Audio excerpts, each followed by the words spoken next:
Welcome everyone to another episode of Kiwi Talks. I am honoured today to have my guest who is currently the big cheese of Hamilton, you could say.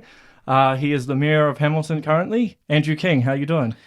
Yeah, hi listeners, how you going? Hi Reece, thanks for setting this up today. It's great to get a voice out to the people. Yeah, I thought this would be a good platform because it gives you quite a bit of time to get your message across. So the first thing I'm curious to know is why someone gets into politics in the first place. Obviously, in your case, I know that you were quite a successful businessman prior to this, but what was it exactly that made you want to get into politics? Because it's quite polarizing and you can be under a lot of public scrutiny. Yes, well, I guess as a businessman, my dealings with council, I found it quite difficult. I found there was a lot of red tape, a lot of rules, and I was frustrated. And so I stood for council 6 years ago as a councillor.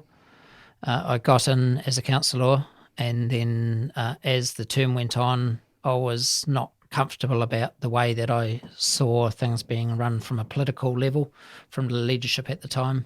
I felt it was a lot about power and control, and I didn't really know what to do with it. I wasn't getting a lot of traction, and I just woke up one morning and I knew that I should stand for Mayor of Hamilton. Okay. So it wasn't a plan. It wasn't something that I wanted, and it's not something that I'd wish on anybody. Just something that happened over time. Certainly not about the money or the prestige. It's a job I absolutely love. Yeah, but you get beaten up verbally. Oh yeah, I can imagine. Regularly. I mean, when I first met you at the the HRA Tax and Rates Group meeting, there were a couple of people there that were grilling you a bit. I felt a bit sorry for you.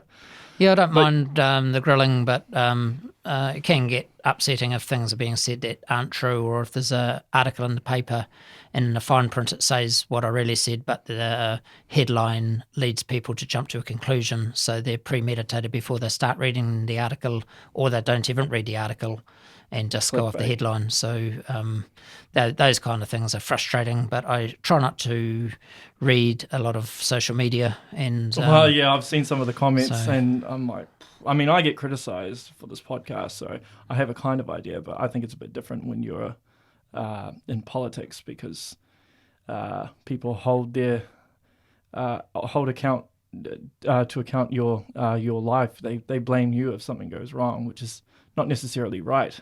Yeah. And there are some keyboard warriors out there who are way off track and don't understand the full picture. It's a little bit like criticising the outcome of a court case when you didn't sit through the whole court case and hear the witnesses and hear everything that happened, and then criticising the judge afterwards. And but there are also keyboard warriors or people out there who are active on social media who are very sharp and very good too. So I think it's important that people who are on Facebook are running under their real name and disclosing who they really are, and then speaking from a position where they are being accountable to themselves for what they're saying. Yeah, but unfortunately people don't, do they, in this day and age with the internet? Yes, but technology is moving very fast, and the day may come when a lot of things get unravelled and a lot of truth comes out about who did say what when, and that's going to be an interesting time, should that happen, or when that happens. Well, yeah, technology's evolving pretty fast, so it may come sooner than later. So when you first got into politics, did it the way you thought it would be? Was that how it ended up, or did you run into a few things that you weren't expecting when you first ran? Look, it's very different from central government. Central government, you're in a party structure, and you toe the party line, and you basically ensure that you get your seat, you retain your seat, so you do the legwork in your electorate, you keep your seats so that the next election you get voted back in. You may end up on a list, but you're far more valuable to the party if you hold your seat and get voted back in. And then when you get into politics, largely cabinet and a top layer of politicians set the direction, and you're there to give your vote to support the party.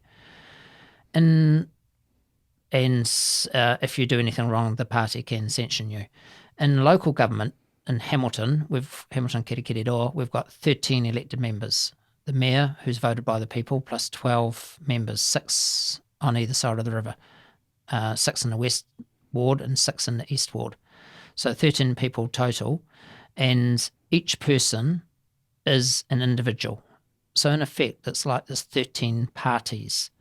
Ah. So everybody does their own thing. And so when you put up a motion or a direction you want to take the city, and you've got to get 7 of the 13 votes.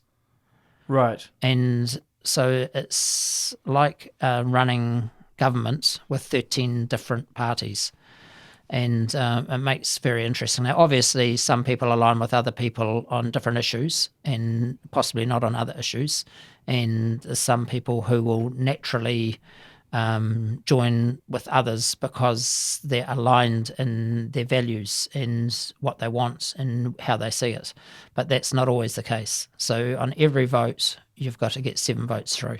So it's a really interesting when it comes to human behaviour and how people are and why people vote different ways for different reasons. So there'd be allegiances with certain people? There are on some subjects, but not other subjects. Okay. So somebody might support you on, say, playgrounds, and they may not support you on a rates increase to pay for the playground. So you've got all that type of thing going on.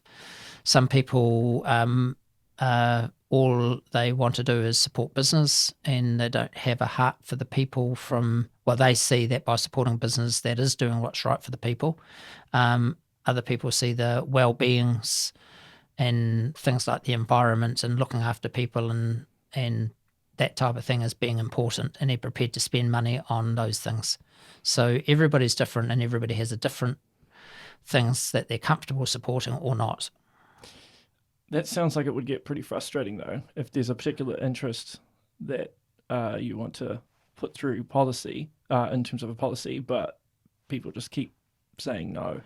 So I suppose, is the red tape an issue that you've come into since being mayor? Well, on just going back to that subject with this term, we've had a largely, I've had a largely supportive council, and generally the direction that I've set for the city, the majority of councillors have supported, and so we have. The mayor's job is to set the plans and the direction, and then it's up to councillors to say yes or no. And generally, for this 3 years, I've had a very supportive council. So that's the main difference between the mayor and councillors, is that you set the direction and then they determine the outcome. Yeah, the mayor gets to chair a lot of the meetings. I've tried watching one of those meetings. They're pretty hard to watch for someone who's not clued up with politics. Yeah, and the mayor generally chooses who gets what jobs, but the councillors can disagree with that and change it if they want to.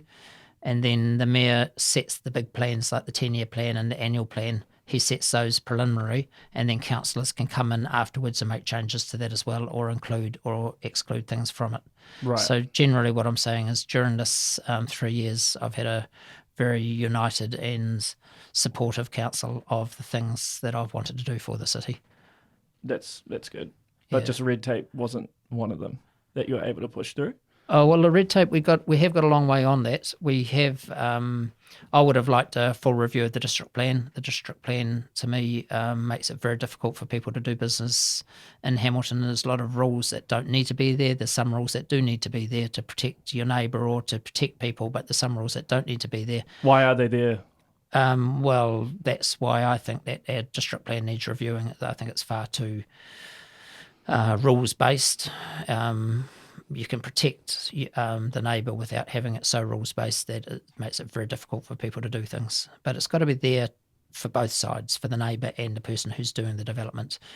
But we have got through what we call a REAP panel, which is looking at the regulatory and efficiencies of and productivity of our rules and why they're there. And we've just put through, we've been working on it for the last 2 years, a large amount of changes that are coming through for the city to make it much easier to do business.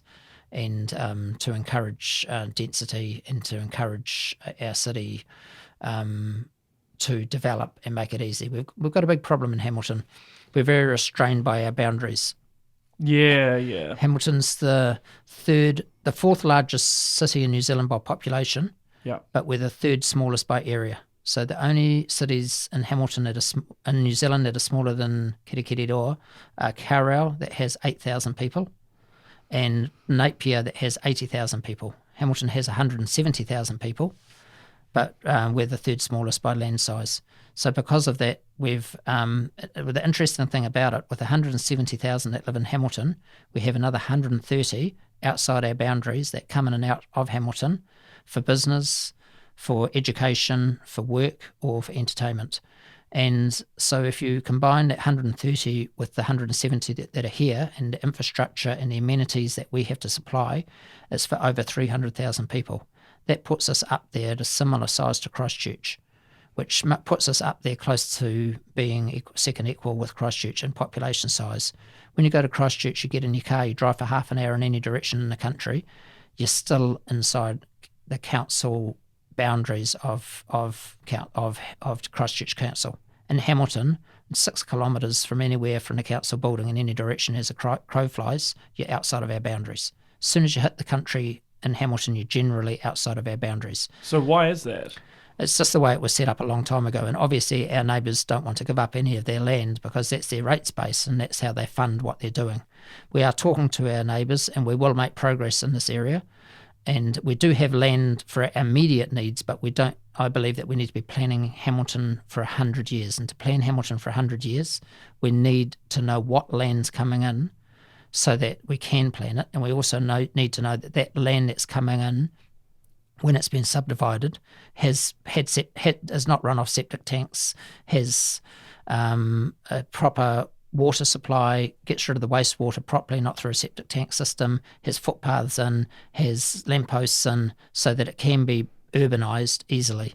And we have areas near our city like Tamahere where the sections are big, the houses are big, sitting in the middle of the sections, and for us to bring that in the future is going to be hugely expensive. Now that's outside of our boundary, but to bring it in with big sections, with big mansions on there, and I'm not against big mansions, but the problem is we're going to have to sort out the septic tanks and take them off and bring that sewage into the city, footpaths, lampposts, all this type of thing. And so we need to know that our neighbours are subdividing at a level that when it comes into the city, we can urbanise easily without huge cost to our ratepayers.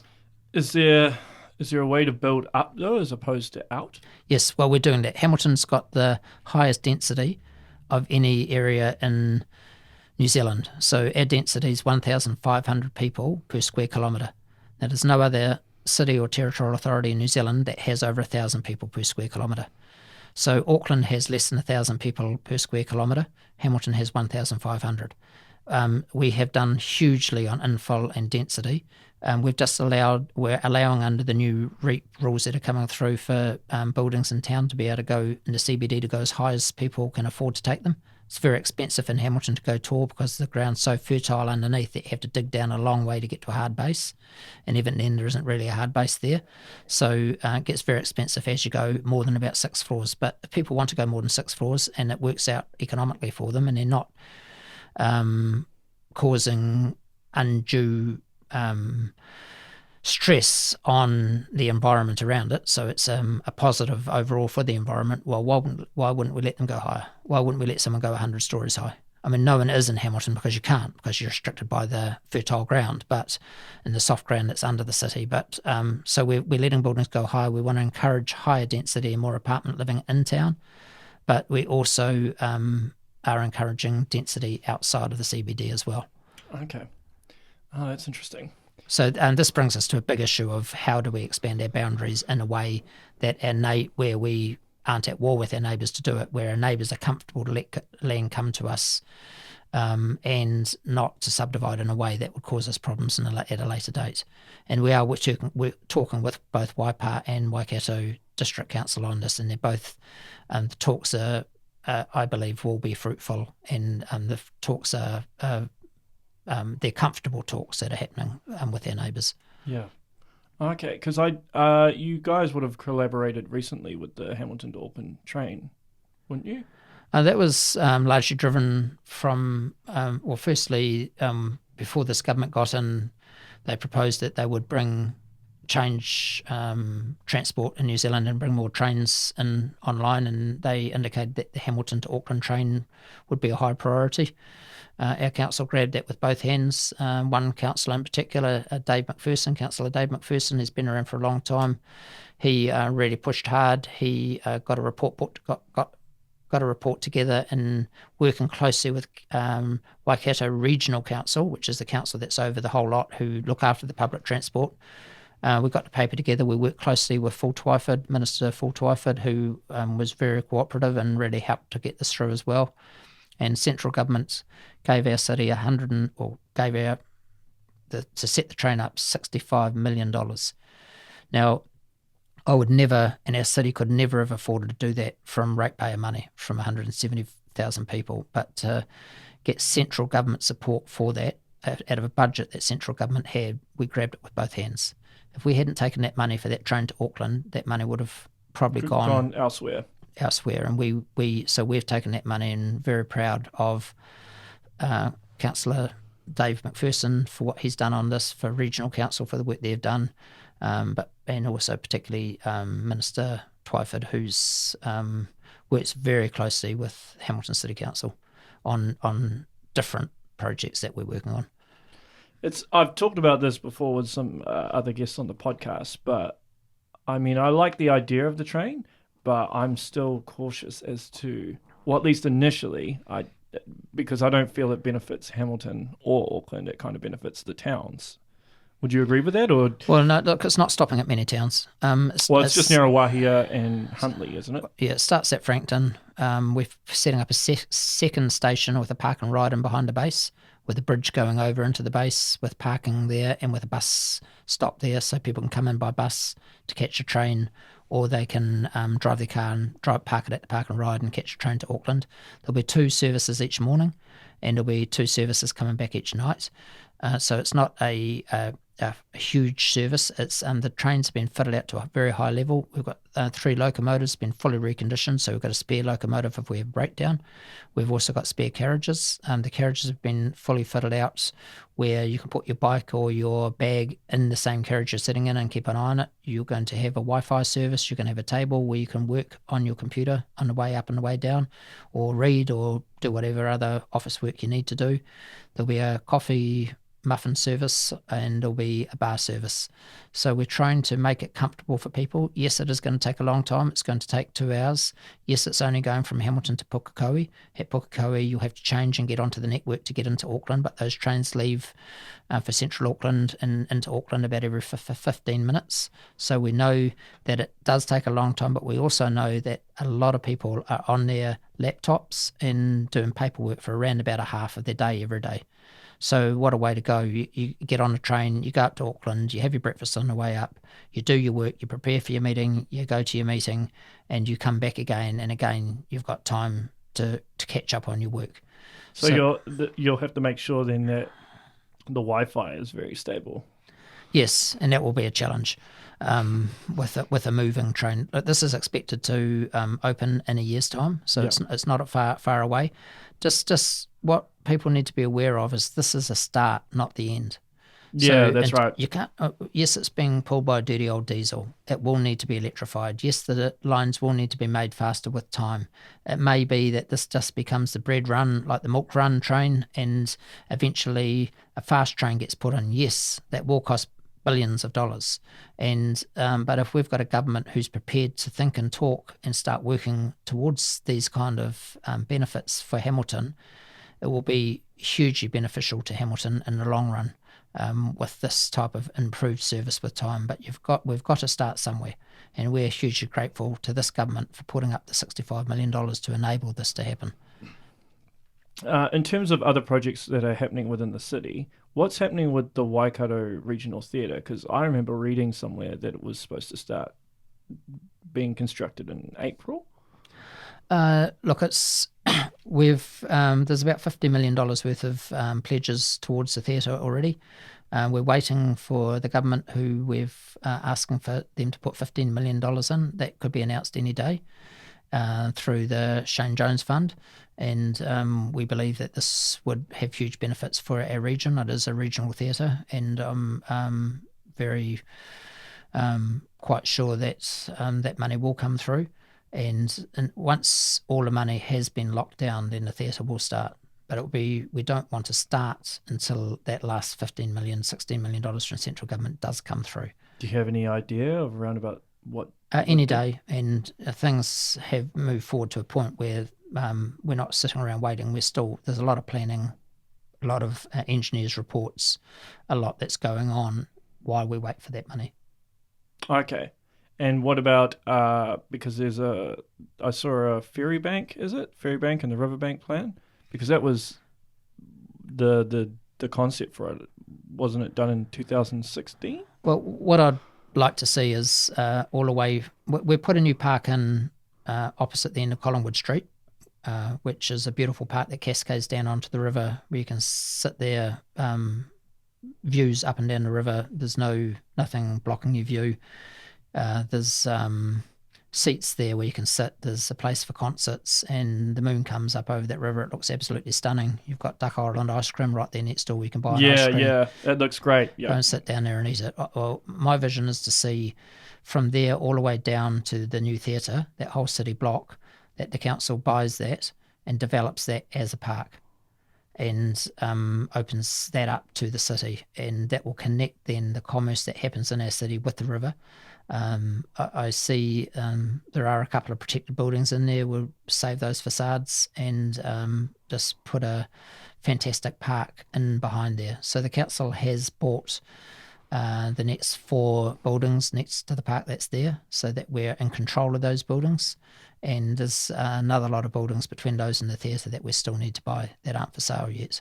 So once we get the first step is getting those buildings and putting ourselves in control. Right. And, but I see it as a huge open space through that whole area that just connects our city with the river. I see the other side of Victoria Street, where all the facades down that area are protected, and I see eventually in time those buildings being demolished and high-rise apartments being put in behind those, with retail and cafes and things on the ground floor. They're north-facing, the wind's behind them, and cascading out over Victoria Street, over the park into the river. So would you try and start that in a similar time frame with the Waikato Regional Theatre? Because it would incorporate it somewhat, wouldn't it? No, I think the theatre will go ahead of that. Like I say, last year we put up the $4 million to buy the lot of buildings that we bought. We've got those now. We've got them locked down. It's a matter of waiting for the other buildings to become available, buying those as they come up. We don't want to force anyone to sell. We want people who own those buildings to stay in those buildings for as long as they want. When they're finished with those buildings, we'd like them to offer them to the city. We're not asking them to give them to the city or to give them at a discount price. We're prepared to pay. At the time we'll have to test council, but I would like to see us buy them, pay retail or around about retail for them. Couldn't you, I'm not sure if this is, you'd be able to confirm this for me, but isn't there something in the Public Works Act about compulsory acquisition? There is, but I'm not prepared to go there. That's not what this is about. This is working with the people, not working against the people. Okay. This leads into the next question in regards to rates rise, which is obviously something that you never hear anyone say, "Yay, raising my rates." So what was the reason for raising the rates? What was it, to 9.7%, and then for the remaining 9 years, is it 2.1? 3.8 per year. 3.8. So basically, when I came in, we had a city where we had the Founders Theatre. The reason we need a new theatre is because the Founders Theatre needs $20 million plus spent on it to bring it up to a standard that it can be used again. And you didn't want to do that? Well, the council's put up $25 million towards the new theatre, and with the philanthropic money that's coming in for that, and the central government money that's coming in, we're getting a brand new theatre. So it's a matter of what we'd rather have, a 1961 Holden. Well, we probably all would, but what's fit for purpose? And a 1961 Holden is a hobby car. It's not fit for purpose. Or would you rather have a brand new HSV Commodore. Or probably a better example would be a Q7 Audi, something that's fit for purpose for a modern world we live in. And the Founders Theatre, it doesn't matter how much money you spend on it to bring it back to its 1960s glory, it's going to be a building that's fit for 1960s. Right. So what's going to happen to that? We don't know yet. We're not prepared to demolish it or do anything with it until a new theatre has at least got all the money locked down and started. And at that stage, we'll have to make the decision of whether it gets demolished, whether we save it as a town hall, just what we do with it. Okay. But back to the rates increase. So when I took over, we had 5 new councillors and a new mayor, and we had a Founders Theatre that was closed because it hadn't had money spent on it and it had been run down. We had footpaths that the budget on footpaths had been hugely wound back. So we had footpaths that roots were pushing footpaths up. We had edges on footpaths. We had people falling over and breaking bones because the footpaths didn't have the budget to look after them. Waterworld hadn't had money spent on it for years, and it was we've since the rates increased, we've spent the $11 million we had to bring Waterworld up to fit for purpose. The water in Waterworld in the pools was taking 4 hours for the water to circulate in and filtrate. It should be done, best practice is half an hour. We've got it up to half an hour now. So you can imagine the diseases and the bugs that could have been in those pools. We don't know whether they were. I mean, we test regularly, but it's still not good when it takes 4 hours for the water to go through a filtration system when you've got a pool full of people. So why wasn't that previously dealt with before you even got into? Because when you're a mayor, it's very easy to hold rates down by not spending to look after what you've got. And that's what I believe was happening. We were paying down debt. We're patting ourselves on the back. We're saying everything was all right, while we were paying debt down out of money that could have been used and should have been used to look after what we had. And I believe by looking after what we've got is the responsible thing to do. Otherwise, all you're doing is pushing it out to a future generation. And I don't want my children and my grandchildren paying for the things I've enjoyed now, but haven't looked after, haven't kept up to a standard that they should have been kept up to, and letting the city run down. So we all want our amenities, but we've got to rate to a level where we can afford to look after what we've got. And I don't believe that we were doing that, and we are now. So that's why the increase. It wasn't easy. I didn't go out and push for an increase because I wanted an increase, but we're building a city here, and we've got amenities we've got to look after. We've got to be responsible. Hamilton's rates, we're still rating in the bottom half of all rates for all metropolitan cities in New Zealand. Really? So we're not overrating by what we're doing. Okay.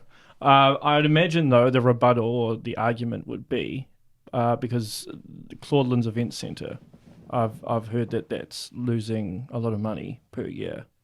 Is there a particular reason why you won't sell that if it's not an asset? Well, firstly, we can't sell it because it's the titles aren't clear, and there's other people who have rights to use it, and it's written into the contract, and so it's not as straightforward as selling it. But there's things. One of the reasons council's there is it's to look after rubbish rates, water, sewage, but another reason that council's there is to do things for people that normally business can't do. So parks. Why would you set up a park that costs millions and millions of dollars that doesn't ever give a return?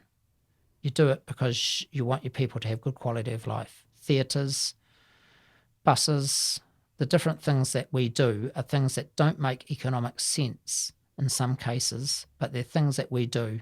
We do have people in our society. Firstly, we want to have a city that we're proud of.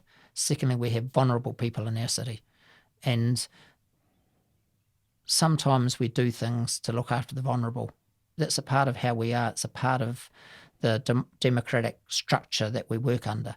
I might pay 46 cents in a dollar in tax, but my son, who's just left school, might pay 26 cents in a dollar tax.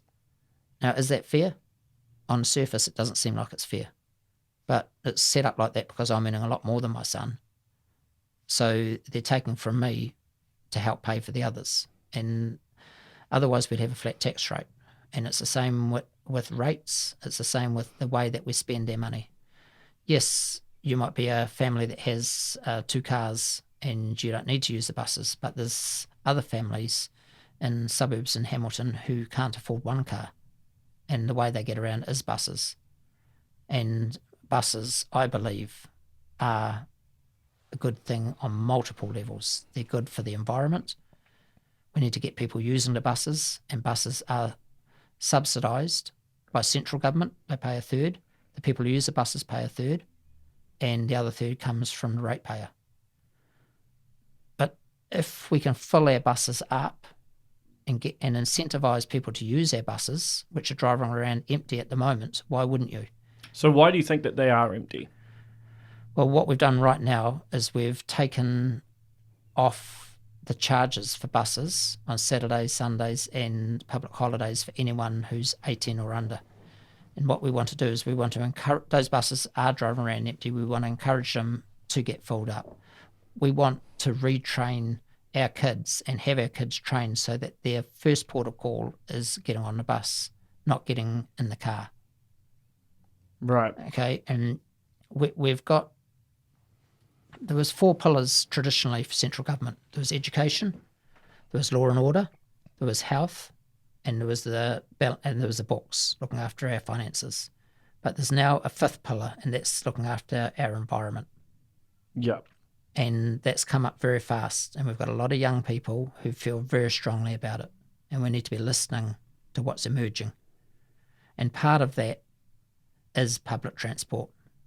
It's not getting in our car, but getting on the bus and filling the buses up. Yeah. And getting less clutter off the roads. Now, that doesn't necessarily mean it's going to, firstly, the person who has to use their car, if there's more people on the bus, they should feel good about it, because there'll be a lot less traffic on the road, because there'll be a lot of people on the buses. It takes the clutter off the road, which means people who need to use cars can get through. It doesn't mean that it's going to cost a whole lot more, because there's a lot less vehicles on the road. It means the roads don't get cut up. It means we don't have to improve our roads. We don't have to make our roads wider, which means we save money there, and the reason we're saving the money is we don't need to go there because of the buses. So it's very easy for us in Hamilton to jump to the conclusion that because the buses are driving around empty, they shouldn't be there. The way that I see it is they're there for the vulnerable, but they should be there for all of us, and we should be all thinking much more about buses and about using buses and filling the buses up for multiple areas, which I've just talked about, including the environment. I understand that.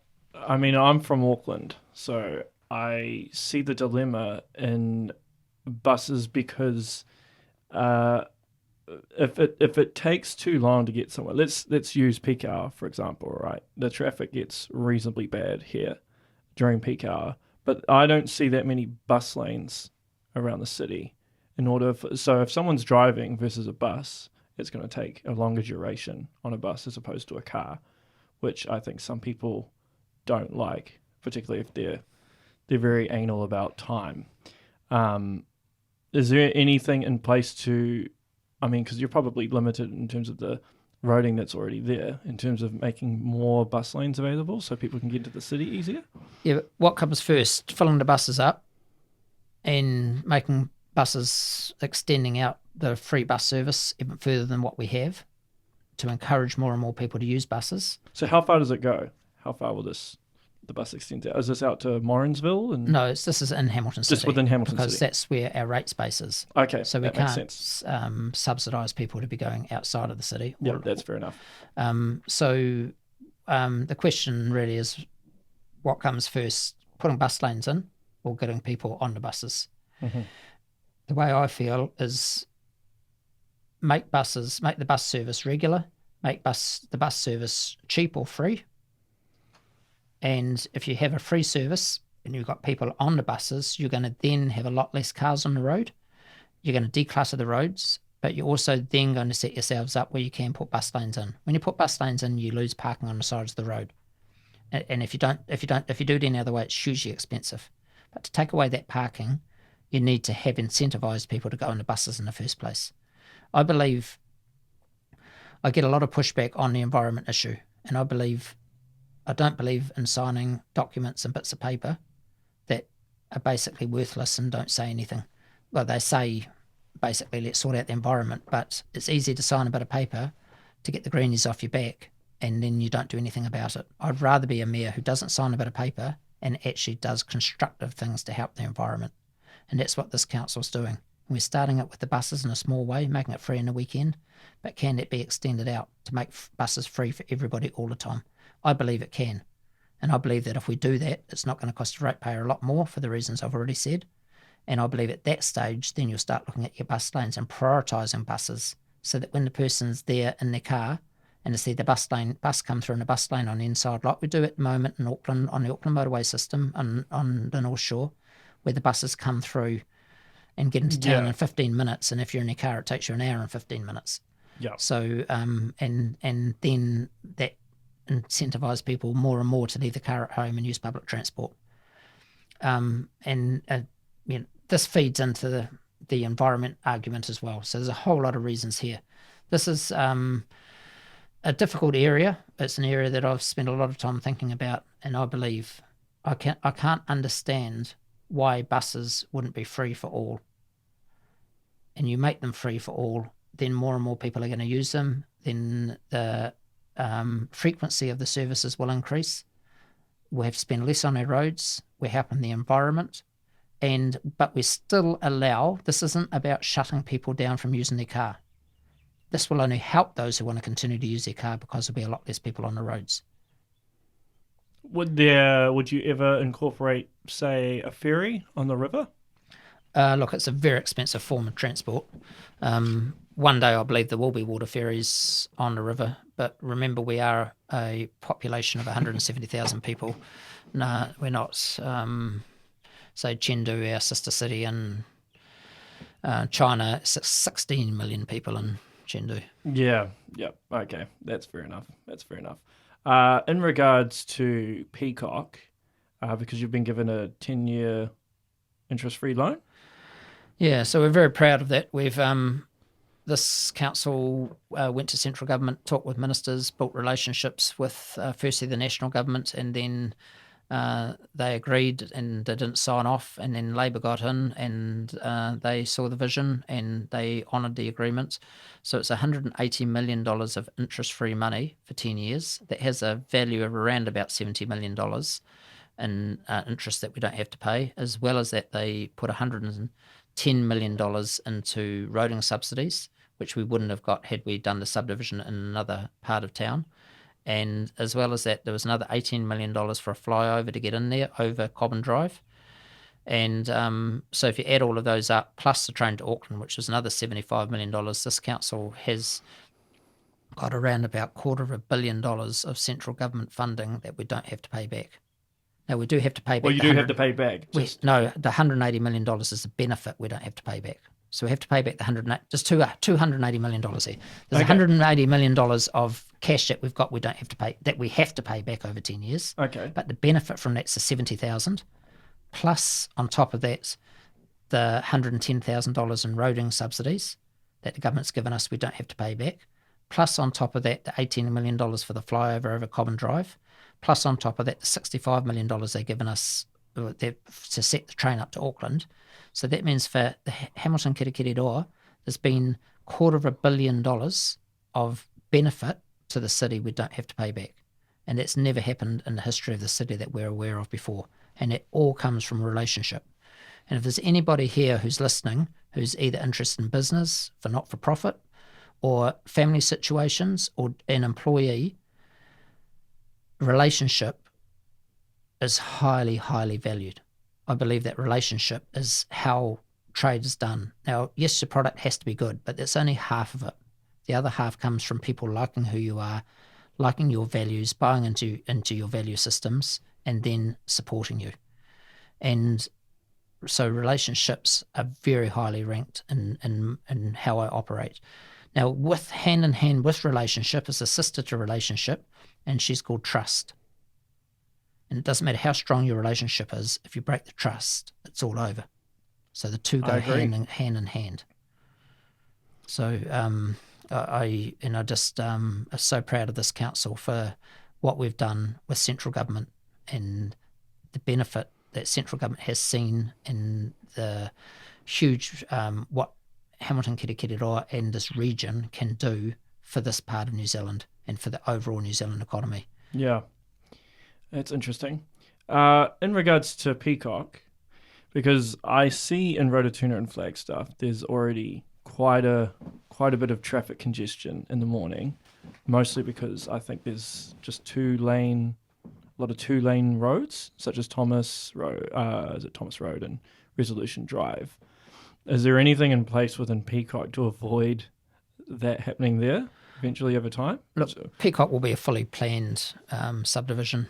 There'll be 2 lanes in each direction right from the start. We'll be allowing for bus lanes. We'll be allowing for 3 metre wide cycle and footpaths and scooters.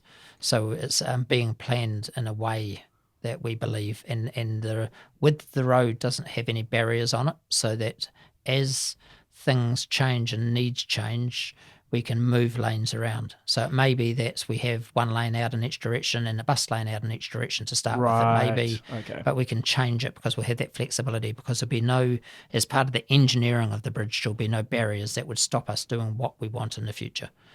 Okay. Was that, I mean, it's probably before your time, but why wasn't Rototuna and Flagstaff designed that way? Always comes down to budgets. It's money, how much money there is. It's hugely expensive to open up a new growth cell. We couldn't have done it without the central government money. Right. We're very proud of the relationship we had to get that money, and that's allowed us to open up.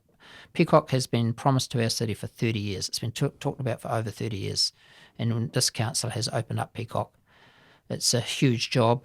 It's going to be 5 years before the bridge opens and before the subdivisions on the other side, which will be probably ready to go at the same time, can connect through, because the sewage has to get out of that area and it has to come across the bridge, under the bridge, to get through to Puketi, to where we treat our sewage. But so it's hugely expensive to open up a new growth cell like that. And when's this start? When will houses start being developed there?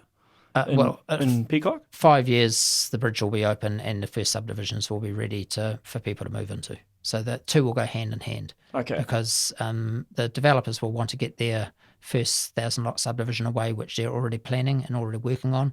Not on the ground, but working on the planning side of it. We're working on the planning, on the engineering and the bridge and that side of it.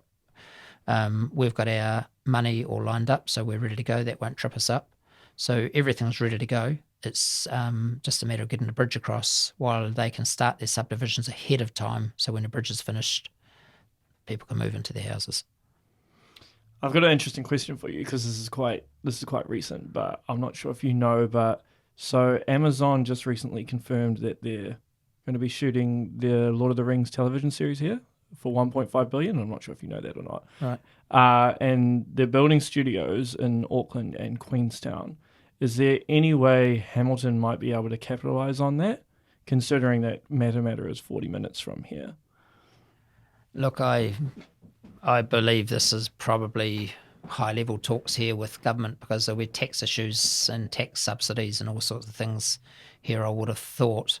So Amazon are actually making the film. Well, it's not a film, it's a television series, but it's the most expensive television series of all time in terms of how much they're spending on it. So I don't know, but I imagine there'll be central government subsidies and things involved. I'm not sure.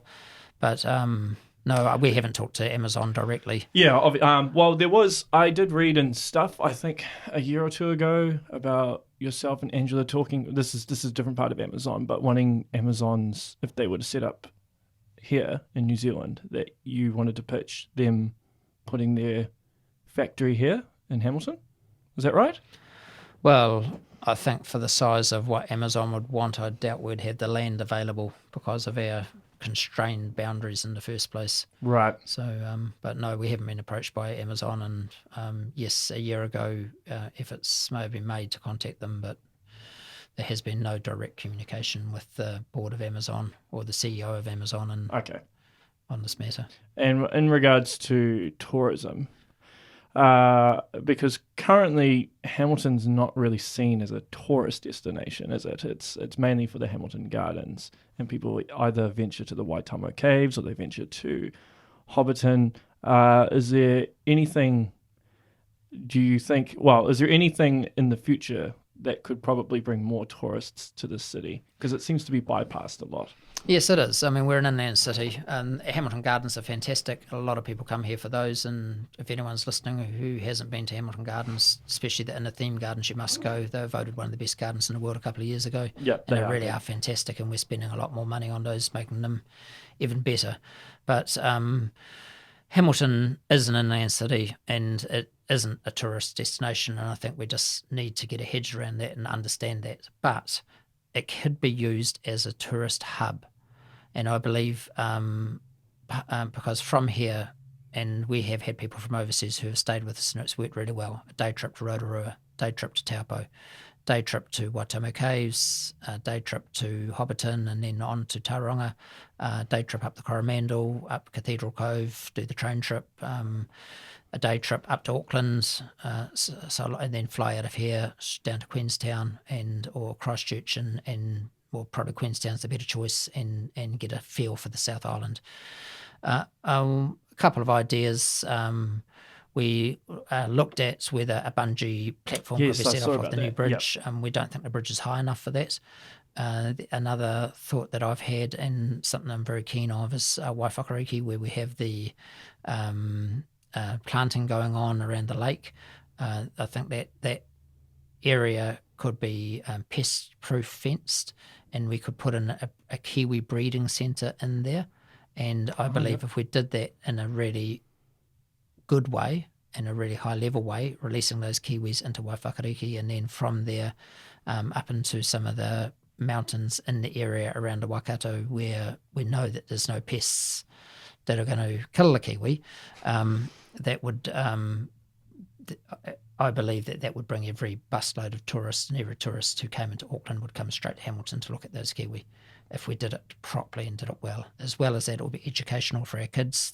You could chip the kiwi, they could trace them, follow them on their laptops. As well as that, we could use it for hospitalising and treating sick New Zealand natives as well. There's no secret about it, though. I'm not a fan of the zoo. Really? Why not? I believe keeping large exotic animals in small cages is cruel and not right. And I believe when I was a child, the rodeo was accepted. It's not anymore. When I was a child, marine parks where we had dolphins and things, as we had at Mount Maunganui, were accepted. They're frowned upon now. We know the Napier one got shut down. People have a lot more feelings now for animal and a lot more awareness for animal welfare. And I'm not a fan of keeping animals that aren't native to New Zealand in small cages for us to come along and try and tap on the window to try and make the tiger roar. And I just don't believe that is where we should be. But I understand that. I'm not trying to shut down the zoo budget. I'm not trying to shut down, lay off staff. What I'm saying is we need to recalibrate and look at our natives and what we can do there with Waiwhakariki, which is right next to the zoo, and bring that online as our tourist destination. I don't believe tourists are going to get off the plane in Auckland and come to Hamilton to see Hamilton Zoo. No, I think it's something they do while they're already here. Yeah, but they would come down. Well, I don't believe they come to the zoo at all. We've got zoos all over the world that have all the same animals in them. Yes, there's the argument of conservation, of what if the tigers in Africa or Somalia or wherever get some disease and all die out, and we've got some here ring fence that don't get the disease, so the breed lives on. Well, that sounds lovely, but these animals can never be released back into the wild. They can never survive if they were released into the wild. That is true. I just wonder what it's all about. And but anyway, that's not something I push too hard. It's just a personal belief. Okay. So we've talked about things around the city and the council, but what is it? So when you're not at work, what does the mayor like to do in his spare time? Look, my first appointment starts at 7:15 in the morning. A late day for me is 8 o'clock. Really? So you seven in the morning to 8 at night? Is that? No. Saying on my first appointments, I hold back appointments in the morning at 7:15 for early appointments if somebody needs to see me urgently. Most of my appointments start at 8 o'clock, Normally finish at night, and early night for me, 6 o'clock. I ring up my wife and make a date for dinner because we don't see each other very often.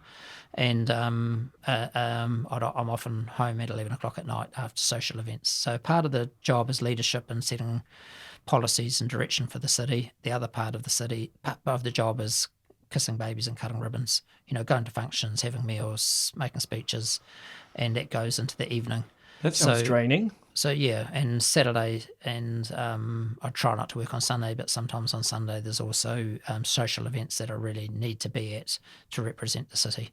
So it is a very big job. It's probably double the hours of a 40-hour week. It's Were you aware of that before you became mayor? Well, I've always poured myself fully into everything I've done, and whatever I've done, I've really enjoyed. I love this job as well, and I pour myself fully into what I'm doing. I'm not here for a long time. This is a 3-year term. I'm standing again for another 3 years, but I want to achieve a lot for our city, and I believe that this council and this term in the last 3 years has achieved more for our city than what we've seen in previous councils for a long, long time. And I'm very proud of what this council's achieved, and sometimes when you're in a position of leadership, you step up, and part of that is to put the hours in. So I enjoy it. You're a busy boy. I love what I do, but I don't have time for other things. When I do get time out, I want to spend it with my family. Fair enough. My favourite thing in life is friends, food, and just good company with fine food. And that fine food doesn't mean expensive. It can be a pizza, but sitting around, giving time to each other with people you want to be with while you're enjoying food, to me, is one of my favourite pastimes. Oh, that's good. Any favourite places you like to go if you're going to eat out? Generally, I don't eat out because I'm out eating out all the time at events. So when I get time out, I prefer not to eat out. Thai classic cuisine in Victoria Street next to Les Mills. I believe they have the best Thai takeaway in Hamilton. It's absolutely stunning. I have tried it. Yes, it's very, very good. I'm a House Pizza fan. I love House Pizzas. They have vegan options. They have vegetarian options. They had vegan options before anyone else had vegan options. Are you a vegetarian? So, yeah, I've traditionally been a vegan. I find it too hard in this job. I don't want to put people out. It's too difficult. So I prefer to eat like a vegan, but I will eat like a vegetarian if I have to. Because my partner is vegetarian, and she gets a bit frustrated with going out and trying to find places that have a lot of vegetarian options. Oh, well, try Thai classic cuisine. They have their jungle curry. It's a vegan option. It's very, very spicy, but it's lovely. But there are a lot of ethnic foods that are, a lot of the Indian foods are vegetarian. Yeah. Subway is on the run. They have a lot of vegetarian options. Like I say, your pizza places now have vegetarian options and vegetarian choices and vegan options. So they are out there if you know where to go and what to do. There's restaurants in town. There are restaurants in town for fine dining that cater to vegans and vegetarians as well. I think she just gets a bit frustrated because besides from Thai and Indian, is other restaurants, when there is vegetarian or vegan options, there tend to be 2 or 3 options. And my partner's Indian, and so I've been to India, and when you go there and you look at the options, there's 50% of the menu. Yeah, there's pages and pages. Yeah, look, I'm not I don't eat the way I eat to make it hard for people. So I'm very much, if I've served a plate of traditional plate of, say, veggies and potatoes, and there's some meat on the plate, I'll just push the meat aside, won't make a big statement out of it, and eat the veggies. And I'm not going to not eat the veggies because the meat's been touching the veggies, or because a bit of gravy gets under the meat. I'm not going to be that fussy, because in my position in leadership, I'm not doing it to make a statement, and I don't want the conversation around the table to be about what you can and can't eat and the reasons why you can and can't eat that food. I just want to fit in and not make it awkward or difficult for people. People put a lot of time and energy into thinking about food and into serving, and they're very proud of what they do, and I don't want to take away from them and what they're doing and how they do it and how they present the food and what they're putting out. So I don't, and I also just don't like it when you're sitting around arguing about what type of diet's the best type of diet. I feel these are personal things, and I agree. Don't push them onto other people. Yeah, I agree. Have you always been a vegetarian though? Or? No, about 15 years. I've tried to eat vegan as much as I can. Do you feel healthier?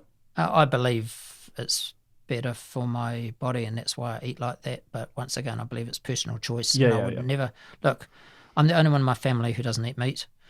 I cook the barbecues. I cook the meat, and I'm proud of how I cook the meat. And I always ask how it is, and I always look for how people are the meat, and I try and cook the meat as tender as I can. And I would never let my personal belief come into other people's way of eating. I mean, let's face it, there's vitamin B12 that you can only get from red meat, or mainly only get from red meat. And if you're a vegan, you really should be taking B12 supplements so that your body isn't eating its own marrow to get the B12. Yeah. And so I'm not saying that being a vegan or a vegetarian is how we should be 100%, because I think it's different person to person, and you have to feel out your own yeah. body and see what works and what doesn't, and what your body rejects and what it accepts. But if anybody was going to be a vegan, I'd strongly encourage them to get regular testing for B12 and make sure you have got the right amount in your body, and if not, don't be shy to take the supplements to top that up, because it's not good for your body to be longing and searching and finding that B12 from within itself. Yeah. So are you... So I'm saying do it responsibly. Yeah. If you're going to do it. Of course. Are you concerned by any of your competition in terms of people who are running for mayor as well, or you're not worried? Look, I'm not worried at all. I when I went for this job, I wasn't worried. When we had 3 recounts and I won by 6 votes, and it took weeks and weeks to sort out whether I got the job or not. I wasn't worried. I wasn't even concerned at that stage, and I'm not worried now. I'm a businessman. I'm big on family. I have a faith, and this is being the mayor is one part of who I am. Right. And I don't need this job. I don't have to have this job, and I make my decisions based on what I believe is best, not on what I think the people want to hear. And if I'm here because the people want me here. I'm not here because of me. I'm here because of you, the listeners who voted for me. And I'm here for the people as long as the people want me here. So no, I don't have to have this job. Well, that's good. I think that's a good way of looking at it. But I don't get me wrong. I do love this job. It's a very privileged place where I am. Yeah. And I really do try not to take advantage of the privilege, and I do enjoy what I do. Well, part of the reason why I like doing these podcasts face to face is so I can kind of get to know the person while I'm talking to them, because people can say anything about political figures. I don't like this person. I don't like them because of this and that, but they have no emotional attachment. They've never talked to you probably for a long duration of time. That's why I like to do these sort of conversations, and I feel like I know you a lot better already. There was a couple of questions in regards to the election turnout last time. It was a pretty small percentage. What do you think the problem is with voter turnout in terms of people coming to vote, and specifically young people? Look, I don't think people are interested in the council. I don't think people care who their mayor is, and I don't think people particularly care who the councillors are. In fact, I don't think people even know who the councillors are. They probably know who the mayor is, but they couldn't name the councillors. They certainly couldn't name more than 3. Yeah, well... anyone out there, I'd challenge you who's listening to name more than 3 councillors, just straight off if you were asked, or if you asked any of your friends. But I believe what the people of the city want is they don't want to hear about bickering and infighting. They want the councillors that they're put in, and they earn good money. They're on $70,000 a year each. The mayor's on $160,000 a year. That's good money. They want those people who they voted for, who they put in place to run the city, not argue amongst themselves, not bicker, and unite and move the city forward. And I think the people of the city are happiest when they're not hearing anything about what's happening in council. Because when they're not hearing what's happening in council, things are running smoothly and things are running well. And that's what the people want. And so because the council doesn't rate highly in people because they just want us to get on with the job, then it's not a high importance for them to vote either. And it's difficult when you get your voting papers to see a whole list of, say, 8 people who want the job as a mayor, and 50 people who are standing for 13 jobs, to go down and choose who's who and who to vote for. And what I'd encourage people to do is when you're voting, vote for the people not on name recognition, but do a bit of research and vote for the people that you know and the people that you like.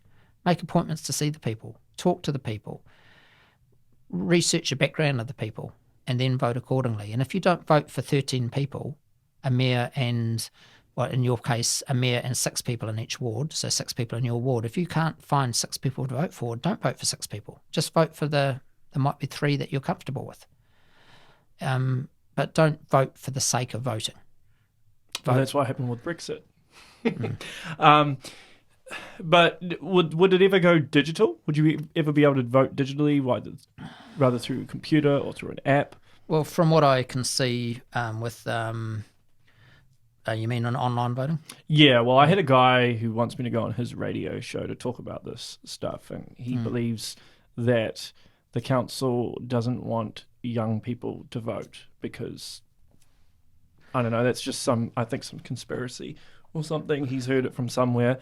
Yeah. I mean, I don't know. I don't believe that's true. Well, the research shows that when you go online, less people vote than they vote by postal. But the other thing that's... Really? Yeah. And the other thing that underlays that is the second reason is the chance of manipulation through online voting hugely escalates. Well, there's more of a chance of hacking, I suppose. Yes, and there are international countries who do this. There's actual governments who do it. So what have actually?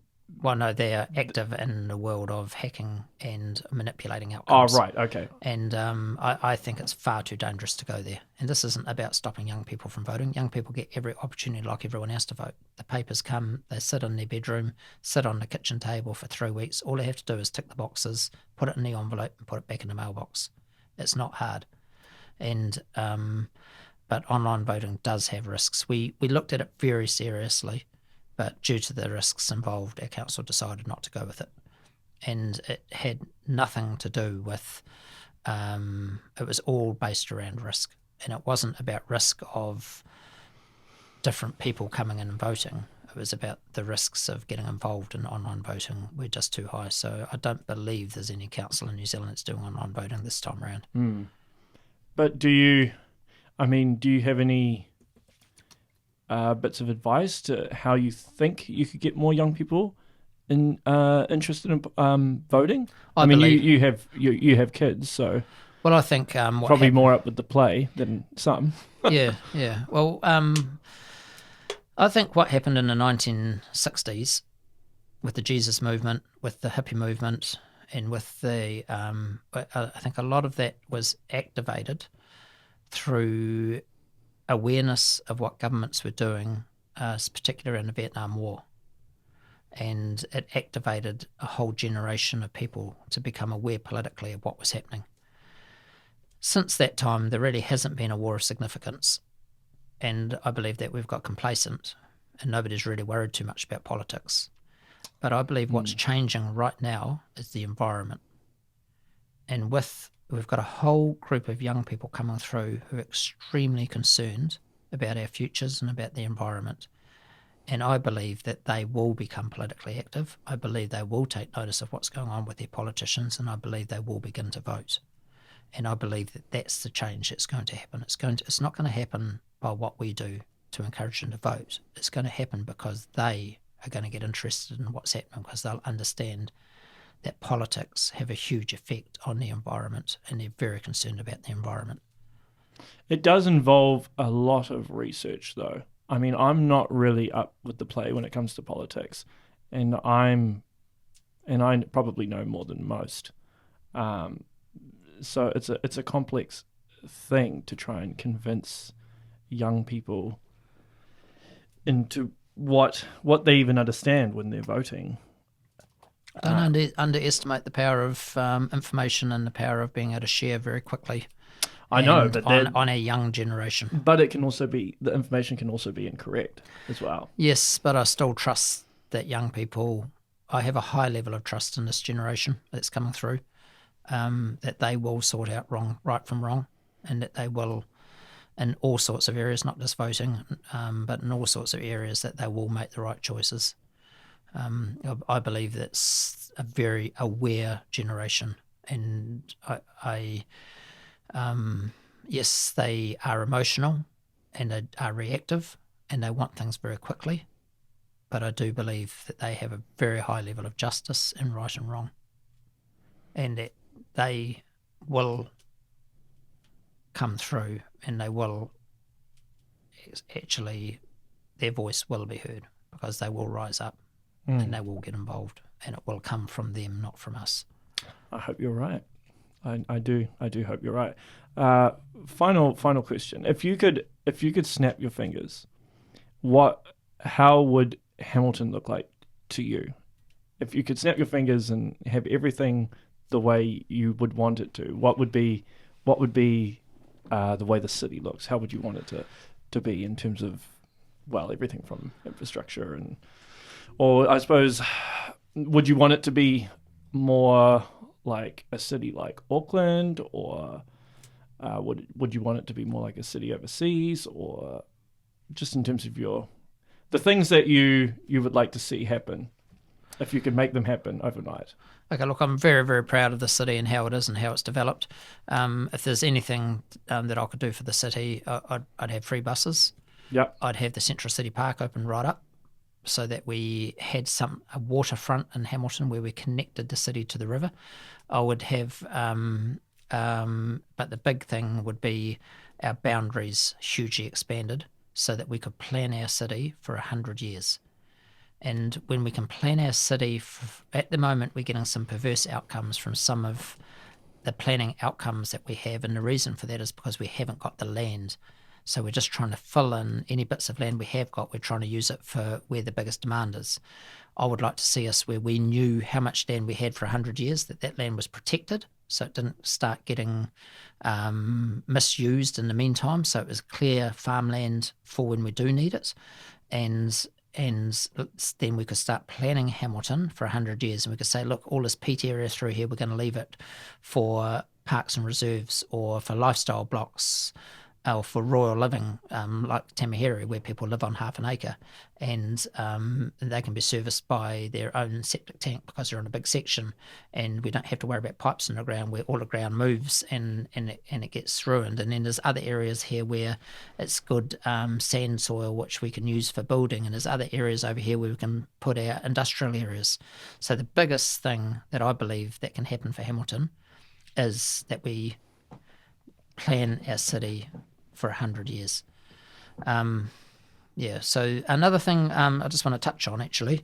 Yeah, okay. That the floor's all yours. That we just set up last week, which we've been working on for quite a long time, is a land trust, where we're setting up a not-for-profit, separate to council, and where money will be put into it, where we'll buy surplus council land and other land, and that land will be subdivided up and be given to be leased on peppercorn leases, so very low levels of lease, to people like Habitat and other people who build houses, where we can put people in the houses who are working, but they're paying, say, $500 a week in rent, and they can never afford to buy their own home. So what we're doing was trying to take the land out of the equation with a ongoing land trust, so the person can stay in the property for the rest of their lives, or until they buy a second property. They're not allowed to own more than one property, so it'll be the only property they can own. And then it comes back to the land trust at the end at the value of the improvements. So if they build a house on there, they spend $300,000 on the house will get valued when they're ready to sell it, and the land trust will buy the house back at that value. So we've got that through now, through council, and we're starting to work on that. Now, there are land trusts in different places and parts of America where 8% of the land are owned by the land trust. So what it would mean in Hamilton, instead of someone having to raise a $600,000 to get $600,000 to get to buy a house. If you take the land value out, which would be roughly $300,000, they'd only have to raise $300,000, and that would mean the person who was working, the family that was working on one income, who could never afford to buy a house, would then be able to raise the mortgage to buy the mortgage just to do the improvements on the property. So this is something quite I'm excited about. And this is a little bit about what I'm about. So you'll notice me talking about land trusts and free buses. I'm noticing a theme so here. I'm a businessman, but I've got a social heart, social conscience, and I want to look after those in our city who work hard, who try and get ahead, but they're just never going to get there like others of us who are in a more privileged position can. And those people equally need to be looked after. And they do work just as hard as the rest of us. They still go to work. They work 40, 50-hour week, but they're only earning $20 an hour.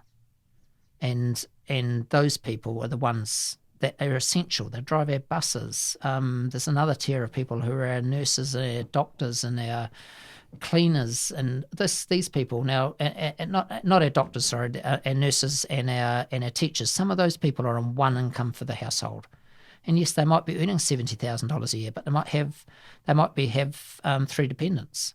Well, we want those people to get into their own homes where they can be proud of what they've got and where the city makes it work for them. So I just believe a part of government is to look after those who are at the lower end and try and bring some equity. Don't worry, I'm not way over there on the left. What I'm saying is we do have a responsibility as leaders to look after everybody, not just the people like myself, who's a businessman, who's done very well and can look after myself. Thank you very much. I also believe we need to look after the whole of society.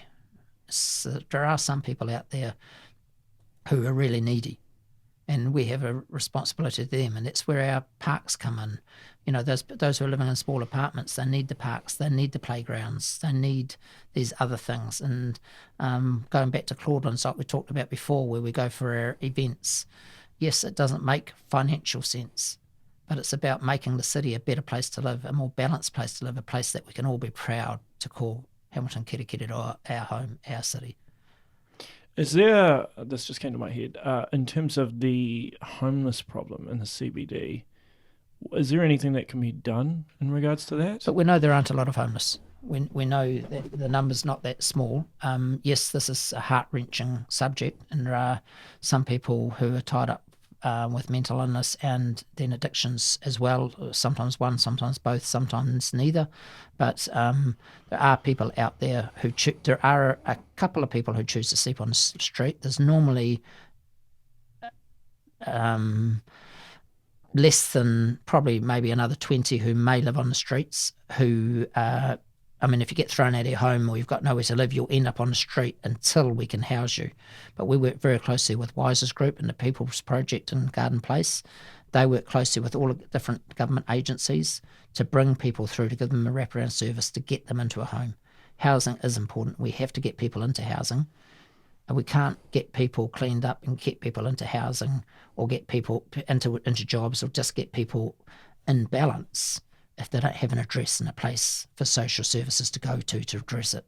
So it is an issue. It is something that is heart-wrenching, but there are a lot of people out there on the street who are choosing to be on the street. So they have a place to live, but they go onto the street for company. They go onto the street because their mates are on the street. They go into the street because that's what they know. So don't get mixed up with... So there's two sides of it. Yeah, don't get mixed up with those who are genuinely homeless and those who are choosing to be on the streets. I say that we shouldn't give money to beggars. I believe that a huge amount of the money that beggars are asking for goes into addictions. I agree. They do get a benefit. Even if they don't have an address, they're still getting a benefit. And they... I'm not saying that we shouldn't look after them, but if you feel strongly about it, get involved in a social agency that's helping these people.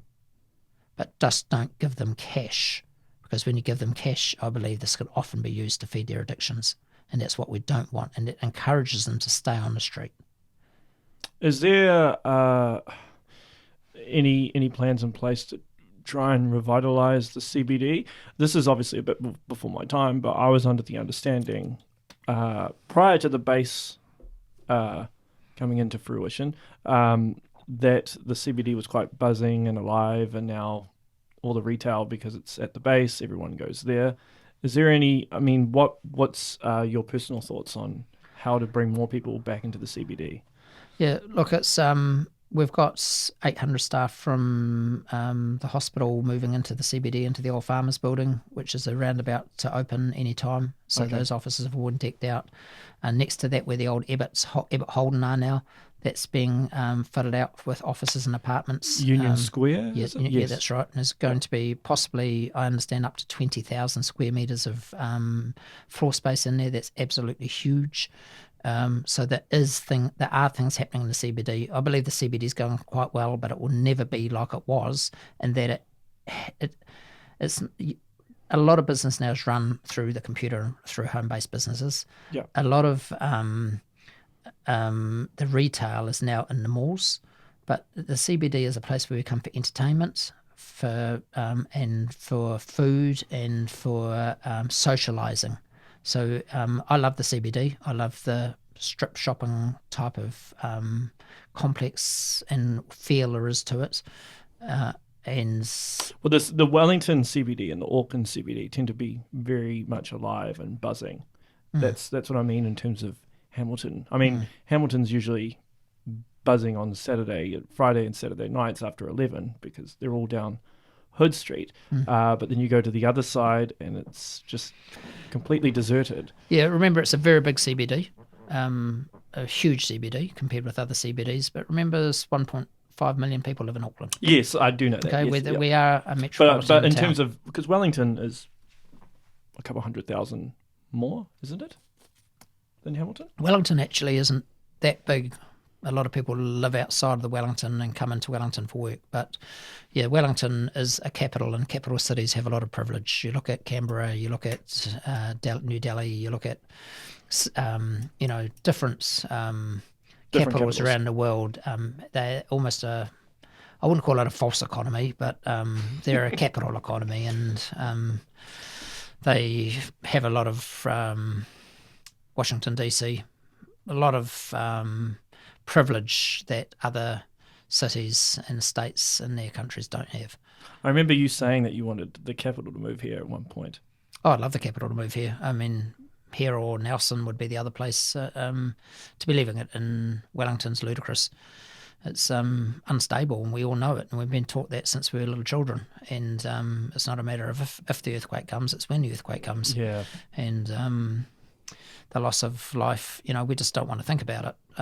But I understand that there are a lot of businesses now relocating, and a lot of government departments even setting up second offices or relocating out of Wellington. And I think this is obviously there's huge spend in infrastructure in Wellington as well. Well, So to how do you- move the capital would be very, very costly, I think. And let's face it, we all love Wellington. It is our capital. It's beautiful, the way the architecture on the up on the mountains and up on the hills where you're building houses that you'd never build anywhere else in New Zealand, I wouldn't have thought, in crazy places.